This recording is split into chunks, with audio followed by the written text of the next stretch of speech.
My name is Rebecca Devitt, and today we're going to be talking about the difference between a homeschool routine and a homeschool schedule, and which one is better if you had to choose one. If you're new to homeschooling, chances are you're thinking to yourself, well, I've heard of a routine and a schedule, but aren't they the same thing? Well, actually they are very different things, and one can make your homeschool and one can potentially break your homeschool.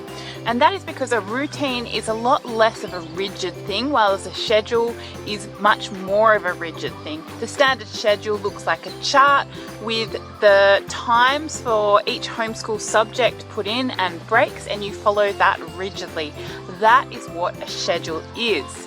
But for a routine, it's more of a less rigid thing where you can just, again, it could be a chart, but you, instead of having strict times when you do subjects, you have loose times when you do subjects. And you might say, in the morning we get up and have breakfast and we do our chores.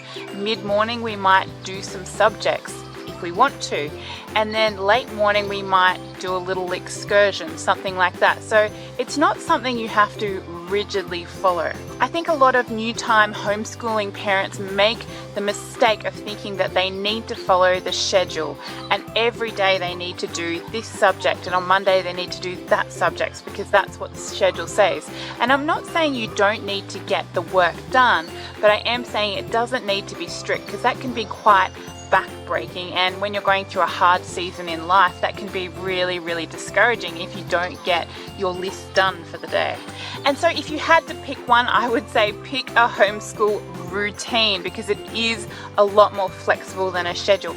Now, in my own homeschool, we definitely use a routine over a schedule. We don't have any specific times when we do any specific things, but in the morning it goes get up, get changed, have breakfast. After Mum's had her shower, we sit on my bed, we open the Bible together, we read that, and then after that we do our ABCs, so our learning to read, and then after that we might do some math, depending on how the child is going. At the moment I have quite a young child and young children, and a toddler who can be quite disruptive at times, and so it's very flexible depending on what the toddler is doing too. Sometimes if we haven't done a lot of work during the week, we can also work on a Saturday, so you have that option of having that extra day if you want to. If you are new to homeschooling, make sure you check out my homeschooling parenting program, which is linked below. And then make sure you check out this video on deschooling, which is one homeschooling step you absolutely must not miss.